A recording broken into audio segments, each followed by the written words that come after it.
Yes, Projourn Media gwe mukutu gokka golina okwekuumirako kubanga ofuna amawulire ageesigika. Nze nakusuubiza ano ku Projourn Media TV tetugenda kukola entertainment buli kaseera. Nze nagamba buli field tugisobola. We are flexible. Tusobola okukola buli wamu. Emabegakaawo waliwo abansaba sports. Ngero olunaku olwaleero nguse ne sports wabula nga mbalamusizaako yonna gye mutuusako engalo. Team Oman, Team Dubai, Team Saudi Arabia, Team Muscat, Jordan, mwebale nnyo okwekumya Projourn Media TV. Nakandi Farida, Kakinina, Nico Angel, nkulabyeko Oman, Maka, Amina. Nambogo webale nnyo okwekumya Projourn Media TV. Nina woli wane Makerere B nkulaba ko linnyo. Nina ne Rina ali eyo Makerere Chikoni webale nnyo okwekumya Projourn Media TV okola omulimu gw'amaanyi nnyo. Tumirako Patrick webale nnyo okwekumya Projourn Media TV. Sisobola kuva wano nga sogedde erinnya lya kyali wange bwe siriogera ayinza okunyiga muwagizi wa manyu nnyo. MC Andelanda MC webale nnyo okwekumya Projourn Media TV ate webale nnyo emirimu gy'otuusa kengalo wano ku Projourn Media TV. Olunaku olwaleero ngenda kukola sports. Abansabye sports mwenna tega hitting a notification bell ogenda kuba ofuna sports buli lunaku. Ngenda kuba tufuna sports buli lunaku. Wati ngenda kuwangayo eddakiika eziwerawerako kubanga nkutuusako sports wano. Afa wano nze nakusuubiza nze sports gwe ngenda okukola nga ngenda kukola owa Uganda patriotism. That's what we call patriotism. Ow'abazungu nja mugendangamu katono kuba bangi abamukola ate n'ekirala nti osobola mufuna buli wamu. Ono wa Uganda batono nnyo abamumanyi ate batono nnyo abasobola okubanga abamukuweereza. Nze neewaayo kubanga ngenda nenga kusakira ne ngenda mu bisaawe byonna nesobola okubanga ngenda yonna gyensuubira amawulire aga sports gwayagala liigi ya Uganda, gwayagala UPL, Uganda Cup oba giyite Stanbic Uganda Cup. Buli kakopo muno mu Uganda akagaba kagenda maaso ngenda kubanga kutuusaako wano Projourn Media TV kubanze gwe mulimu gwange gwe mwankwasa kubanga mbatuusako amawulire ate namwe okugyekuumirako Projourn Media TV n'okusubscribinga n'okuhitinga notification bell muba munzizaamu amaanyi okubanga buli kaseera mba mbaweereza ekiba kiguddewo wano wakati mu ggwanga. Nkiddamu nkujjukiza nti leero olunaku lwa sports. Gwanyumirwa sports tokyusa tovaako ku Projourn Media TV sigalako sigazi ku live chat yaffe okubeere ng'osobola okubanga obuuza ebibuuzo byo nga tubiddamu instantly awo ku live chat yaffe. Kati nawe gwali ku live chat yaffe oba gwagenda mu comment box yaffe vaayo otuwabulamuuko sports tumuleetenga bukadde ki kogenda okubanga gwoli free okubanga ogenda kuba omunyumirwa bulungi sports. Ngenda kuba mu kutuusaako nze butereevu nze kennyini ali mu kwogera saawa zino nzagenda okubanga nkutuusaako sports wano mu Uganda. Pozi okuyisizaamu katono bye tugenda okubanga twogerako olunaku olwaleero ngenda kwogera ku Vipers oba kiyite Vipers FC St Mary's Kitende ogitwaliza awamu yonna mabegakaawo bagoba Omutendesi ng'era bapointiza Omutendesi omupya Fred Kajoba. Tugenda kwogera ku stint ya Golola Moses Edward Golola eyabadde Omutendesi wa Vipers ne bamugoba. Tugenda kwogera ku Uganda Cup tiimu ezaavuddemu eza UPL oba Uganda Premier League. Tugenda kuba tuzogerako wano olunaku olwaleero. Tugenda kwogera ku rugby. Tugenda kumala twogere ne ku bull naye yasobola okubanga egoba Peter Onen bamala ne bamugoba n'ekiko ttiimu ye yonna. Ngenda kuba nga mbyogerako olunaku olwaleero. N'ebirala ndowooza ngenda kuba mmaliriza ne transfer speculations oba envuvumo eza liigi z'e Bulaaya yadde siziwa nkizo y'amaanyi. Nze nagamba enkizo njiwa nnyo ttiimu za wano eza Uganda. Ndowooza ebyo byenyiza okwogerako olunaku olwaleero. Uganda Cup kyekisinza okukola amawulire ngenda okuba nga nkutuusaako omukadde kano olunaku olwaleero. Maaso awo ngenda kuba nkolerera ngenda kuba nkola she endala ekiraawo nga era ya sports ng'ekwatagana nnyo okusinga transfers za Uganda okubanga ngenda kuba nsunsudde n'abaana Uganda bali ebweru. Ngenda kuba nga nkusunsubya bwe baperformance kweno weekend eno oba performance za bizindi etya. Olunaku olwaleero kye ngenda okugattako ekirala abaana abafa under 17 abawala African Cup oba World Cup qualifiers za under 17 abawala.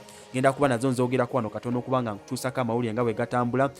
Kalifa ndowooza oyo Omutendesi wa Uganda Cranes oba She Cranes under 17 ngenda kuba naye mwogerako katono n'abatendesi b'apointize. Leero essira ngenda nnyo liteeka ku engeri ttiimu gye zigobamu abatendesi ne ziba ne z'apointing abatendesi. Ndowooza tutandise okutuuka ku level eyeri abazungu nti oba tuleeta result tukwatirawo ku nkoona. Kyengenda okuteekako nnyo ensi olunaku olwaleero tusobole okuba nga tudisikasinga oba nga nkuwa ebitambula bigenda mu maaso.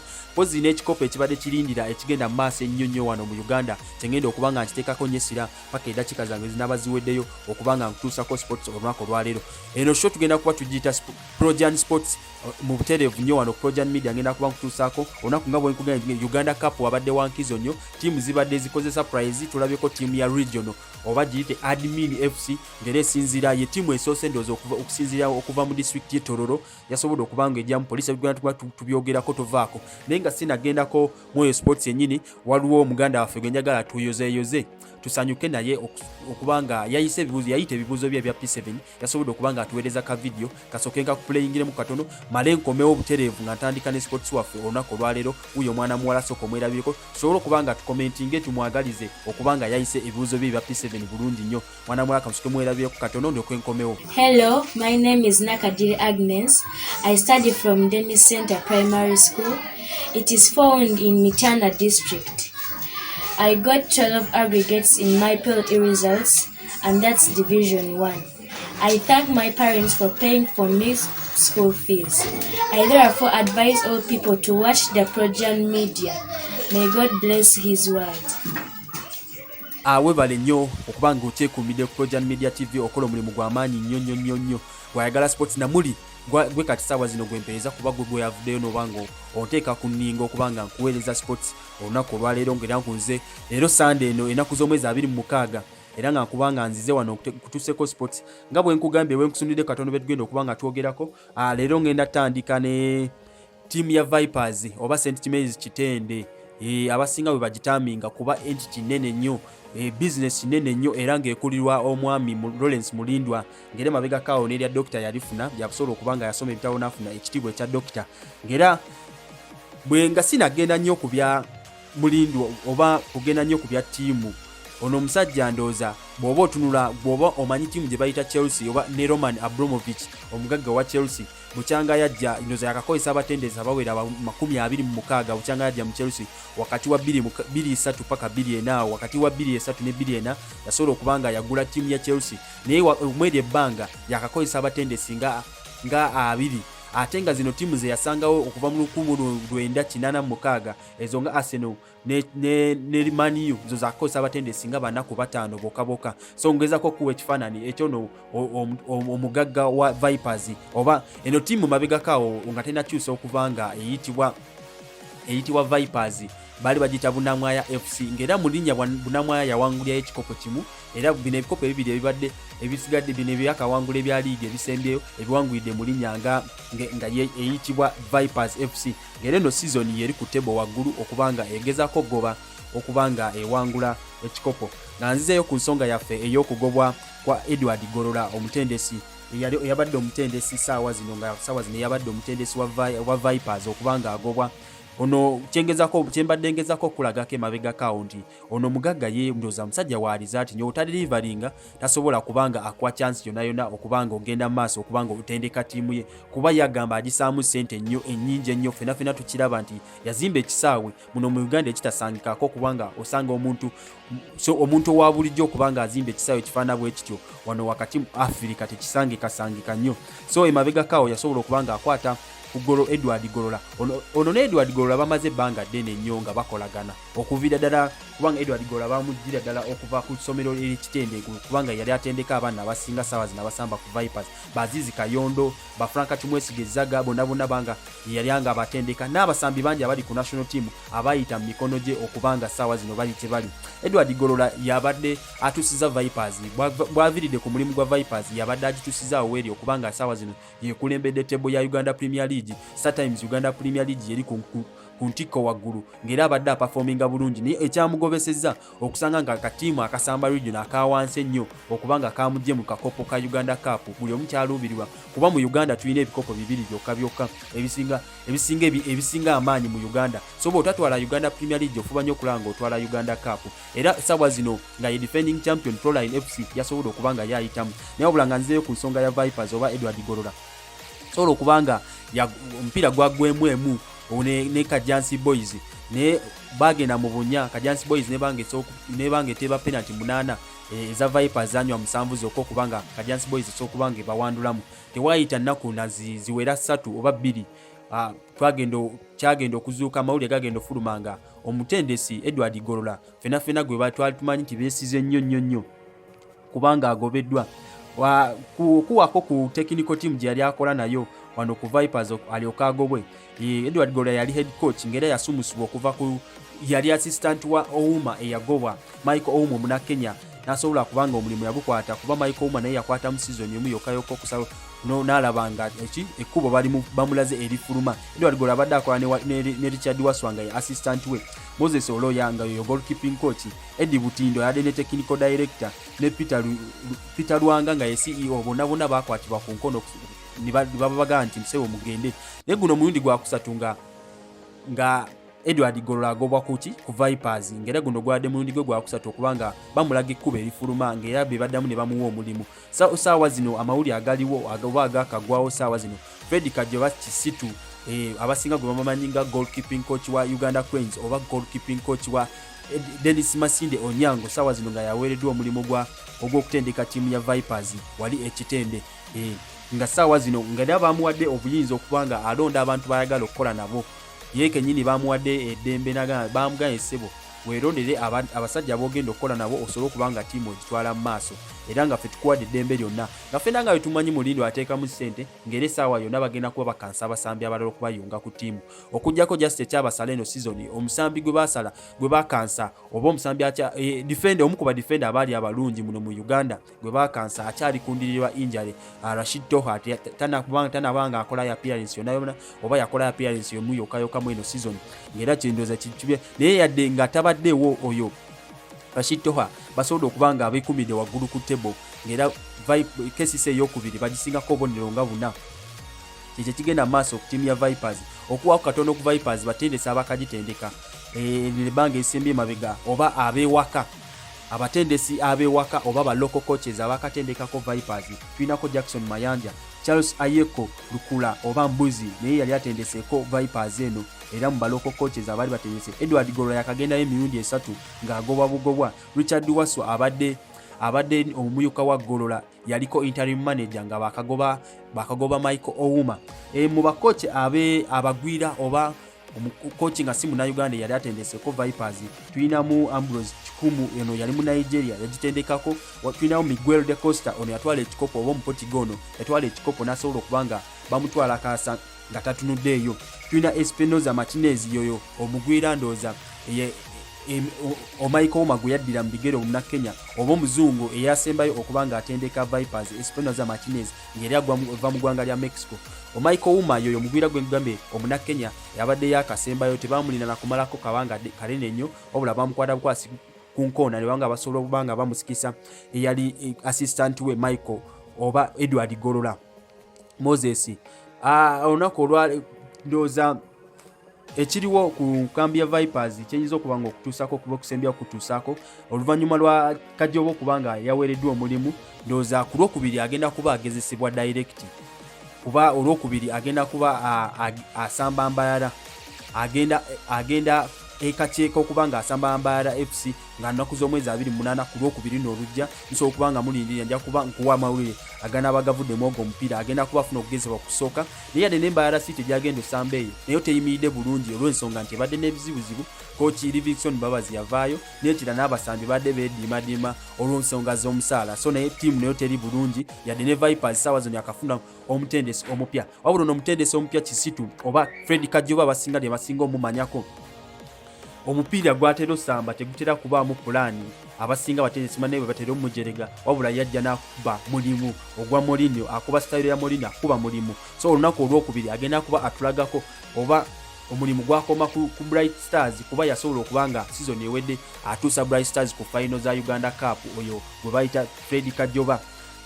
Saawa zino nga olunaku olwokubiri agenda kuba tulaga naye obula yavuddeyo n'agamba nti teri kuwummula tugenda kubanga tugolola bugozi nsobi ze twakola ze baakola nga bakyalina oyo omutendesi basobole okubanga bongerako bongezi tumulinze tusobole okulaba nga tukola ki tulaba results ze zagenda okuba awo ekitende. Ndooza nga ngenzeko mu maaso tuyinza okugendako mu kikopo ekya Uganda Cup nga bwe nakusuubiza nti ngenda kyogerako. Kikopo kya Uganda Cup kino eno season kibaddemu ebyewuunyo bingi nnyo olw'ensonga nti ttiimu nnyingi eza Uganda Premier League ttiimu kati sofa nnya ezakawandukamu ezisamba mu liigi ya waggulu abasinga gye bayita super esinga okwewunza nga sinagenda nnyo ku ttiimu ennene eziba zibwandusemu oba eziyiseemu kasooke nkusomereko wano result katono nnyo nsobola okuba nga tweyongerayo maaso nawe olabe ettiimu ey'okukyalo oba gy'owagira oba ekyaliko oba evuddeko ennaku sofa results zebakasamba okuva olwokuna paka olunaku olwaleero lwa Sunday n'emirala egigenda ogenda maaso ngenda kuba ngikusomera olunaku olwaleero n'egigenda maaso essaawa zingenda kuba ngikusomera maaso awo nga nkusomeddeko result zimpya gye bakasamba nyongera okujjukiza nti eno round gye tuliko ya round of 64 oba ya knockout nga tiimu zikyali 64 kyebagezako tegeeza bagamba round of 64 so yenayina gwe bakugwa ayitawo ssaawa zino abasobola okugenda mu maaso n'agenda ddala ku round of 32 abasinga gye musinga otegeera ng'era eno Stanbic Uganda Cup eri ku mutendera gwa knockout bakuba n'ovaamu buvi temuli bya home and away bakuba bukubi n'okola ki n'osobola okuba ng'ovaamu buvi era result z'essaawa zino zenaakafunawo oba zesobola okubulya ne ttiimu ezaakayitawo n'ezivuddeko Soroti FC yasobola okubanga ekubwa Kansai Plascon eno Kansai Plascon esambira mu Big League ate Soroti FC esobola okubanga esambira mu Regional League ya Uganda tulina Katida esambira mu Regional League ya Uganda ngera yakubwa KCC egolo 2 KCCA ssaawa zino yali mu kyokubiri ku kimeza kya Uganda Premier League ono wakati mu ggwanga Lugazi Municipal yasobola okubanga ekubwa URA ewaka egolo 4 URA nayo esambira mu Uganda Premier League era nga ssaawa zino yemu kyokusatu mu Uganda Premier League era eno Lugazi Municipality eri mu Regional League ya Uganda oba giyite league ey'okuna wano wakati mu ggwanga Kakira United ne eri mu league ey'okuna oba Regional League ya Uganda nga yasobola okubanga ekuba Mbarara City eno Mbarara City ebadde n'ebizibu nasobola sebo okwemulula ne banga esobola okuba egolo 2 kwemu ng'ekuba Kakira United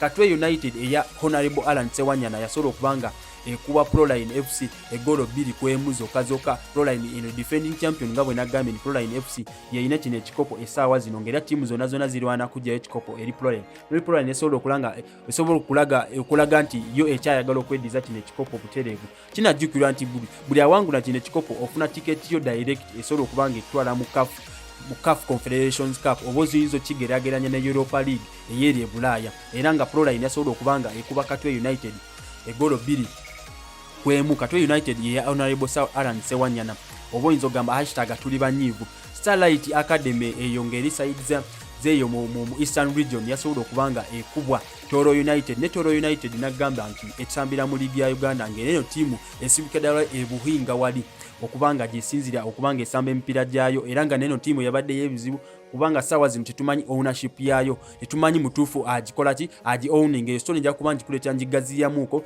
ninkanjira nsooka nkwano results ezabadde mu Uganda Premier League Uganda Cup oba Stanbic Uganda Cup kiyitibwa Stanbic Uganda Cup olw'ensonga nti abafugizi baakyo ba Stanbic Uganda abo ba Stanbic Uganda be bateekamu ssente kinajjukira nti kikopo kize kikyusa amanya okuva emabega kyaliko Buganda Cup oba kiyite Buganda bwe bakiyitako ne Kakungulu Memorial Cup olw'ensonga nti mu ebiseera baali bakisaamu ssente oba kyali kyakujjukira oyo Kakungulu omugenzi Kakungulu Kiryandongo Town Council yasobola okubanga ekuba Kigezi Homeboys egolo 3 kwemu Kiryandongo zonna ziva mu West ne Kigezi zonna zisambira mu region wansi Kajansi United eno yagobesezza Golola Moses ne technical team yo yonna okubanga abavudde mu Vipers gwagwemu mu dakiika 9 bwe bagenda mu bunya eno Kajansi United yasobola okubanga ekuba Vipers penalty 8 nga Vipers yatebako 7 zokka esobola okubanga yayitawo ogenda mu round of 32 Busia Yanga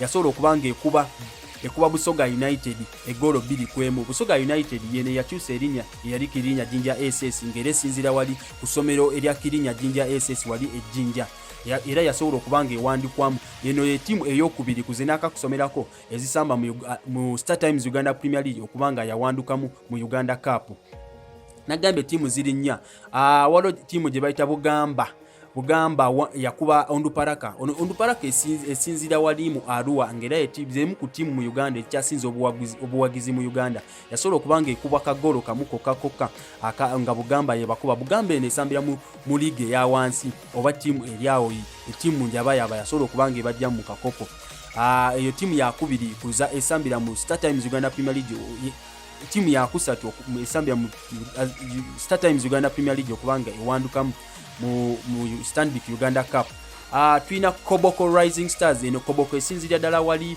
mu district ye Koboko yasobola okubanga ekuba Bright Stars. Bright Stars be bamu ku baatuuka ku final eya season ewedde n'ekuba Proline FC wali Masaka Recreation Grounds. Proline okusobola okubanga ewanika kino ekikopo. Bright Stars yasobola okubanga ekuba kagolo kamu kokka kwawe.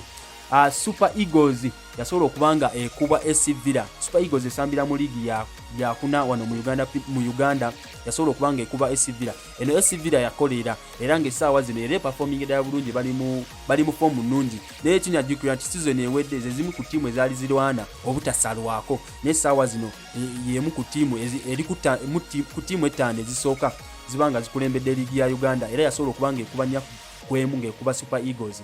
6 o'clock owulira ndooza amanya ga ttiimu tezimanyikiddwa na kumanya tetumanyi oba zeewandisizaawa wabula njagala nsooka nkutangazaamu ku kino ekikopo kisambibwa buli ttiimu registered under FUFA. Nkiddamu buli ttiimu eyeewandiisaako eri FUFA eba yaddembe okusamba kino ekikopo. Sasula busasuli registration fee nosobola okubanga oleeta ttiimu yo. Naawe ku kyalo n'oba olinako abavubuka abo nga basobola okubanga basamba akapiira ate nga n'amateeka g'akapiira bakategeera bulungi nnyo ate ng'olina akasaawe k'ogenda okuba nga okyaliza emipiira gyo osobola okubulungi okuwandiisa ttiimu yo as long as you registered with FIFA nga weewandiisa ne FUFA Uganda ogenda kuba osobola okubanga osamba kino ekikopo. Kyolwa ebise ebisinga osangamu amannya aga ttiimu agatasamba liigi yonna wabula nga gali mu kino ekikopo zitugumya ttiimu ennene nga nkugerezeganyezaamu ne ttiimu ez'Ebulaaya oba ekikopo eky'Ebulaaya oyinza okiyita FA obanga bw'olaba the English Premier League nga bo balina FA yabika kakopo ako akakopo oyinza okukageraganya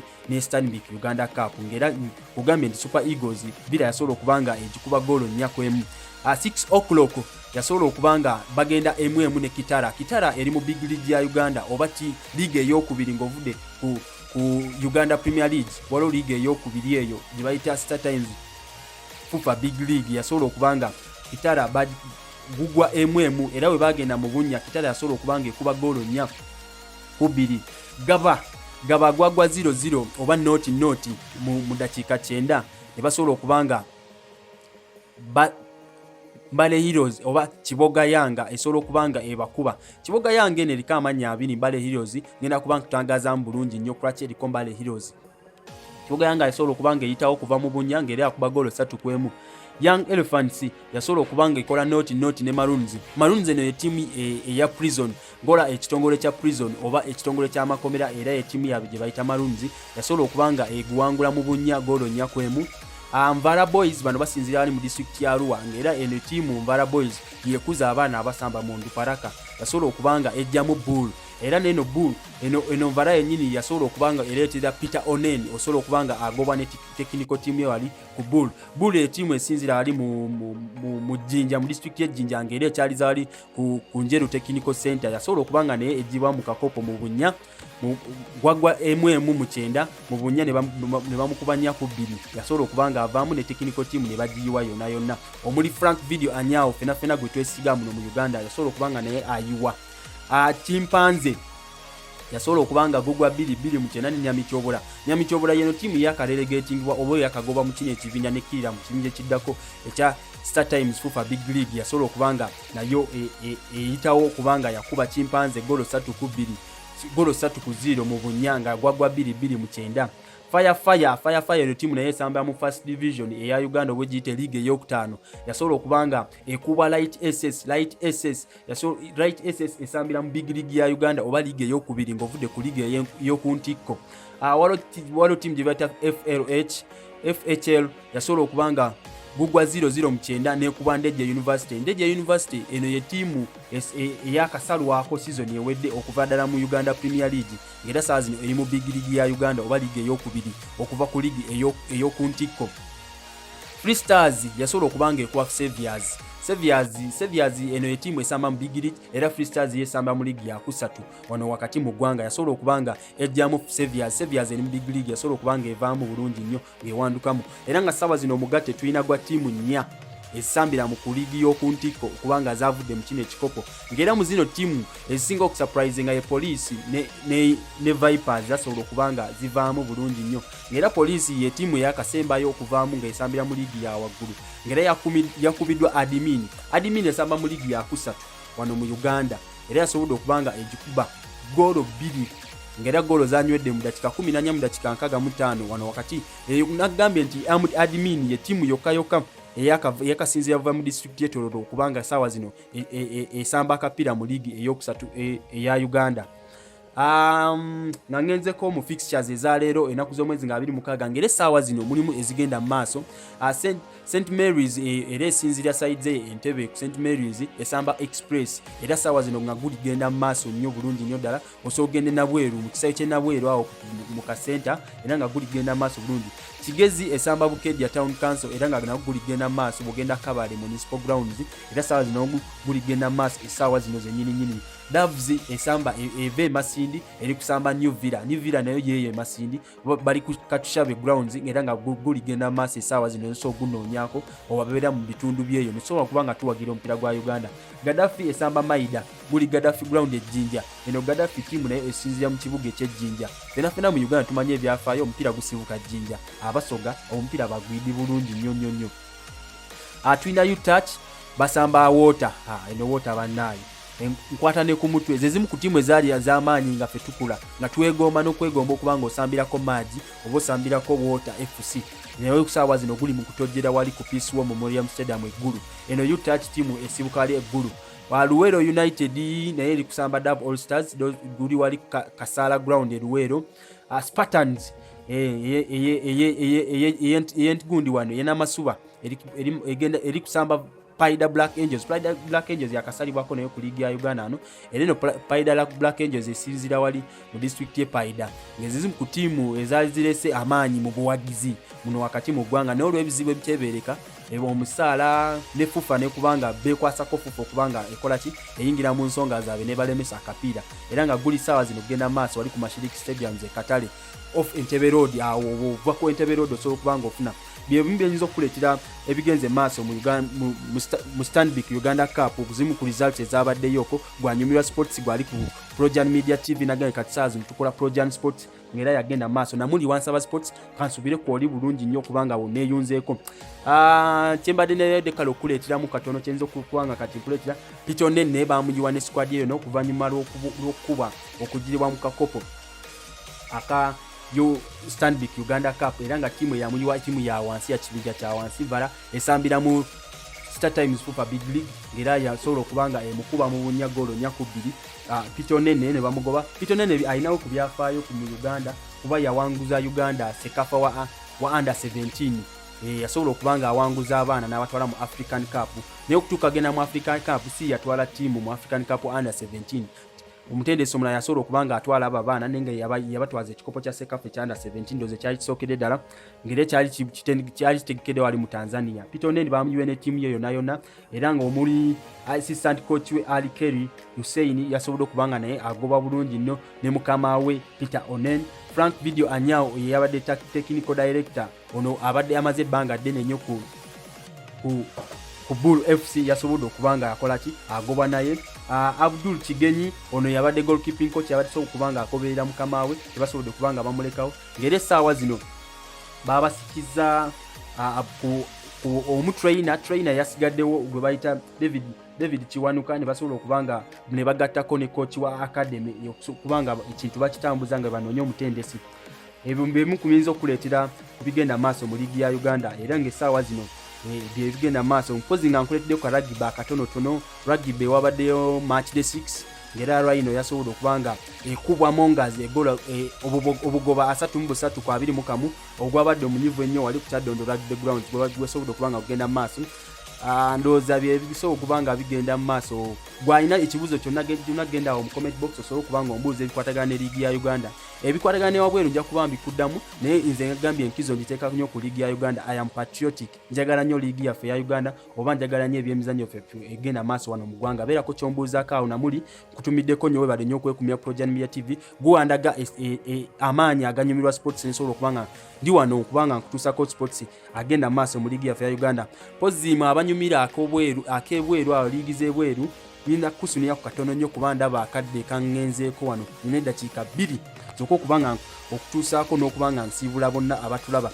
Transfer speculations ezigenda maaso mu liigi z'ebweru eyo tulina Crystal Palace eyagala Carrasco ku loan. Carrasco tujjuke yagendako e China kuza sitegedde naye saawa zino Crystal Palace mwagala ku loan. Twagala Nwendoza ne before Rangers egenda kuba emuconfirminga kwa mane Dibjuka abaddeyo ku loan.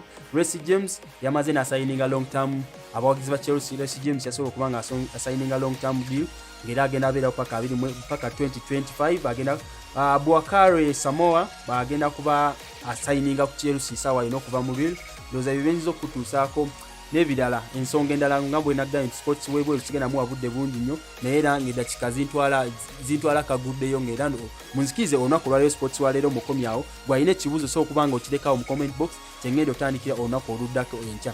Mwebale nnyo okwekumya Projourn Media TV gwatana subscribinga nawe gwayagala sports bayo ondage interest okubanga buli kanaku kutuusaako ensonga nga bwe zitambula no mu sports wa Uganda nga bwe nkugambye wano. Nagamba Projourn Media tetukoma ku bintu kuwa mawulire gokka tukwata emikolo tukola birthdays tukola baby showers tukola bridal showers tukola intro showers buli kika kya shower tuba tukikola gwalina graduation gwalina buli kimu photoshoot music video byonna byonna tubikola ku Projourn Media TV. Osobola okubanga otuweereza ku message ku namba yaffe 0702 071951 noti 7 noti 2 19 osobola okubanga ontuukako butereevu. Nawe ayagala ojoininga WhatsApp group weereza message ku namba yemu so kubanga tudiscussinga sports introducingeo program empya Projourn Sports kubanga tukutuusako ensonga nga bwe zitambula zonna wakati mu ggwanga. Webale nnyo okwekumya Projourn Media TV, subscribinga, likinga, commentinga. Tukwagala nnyo, webale ddala.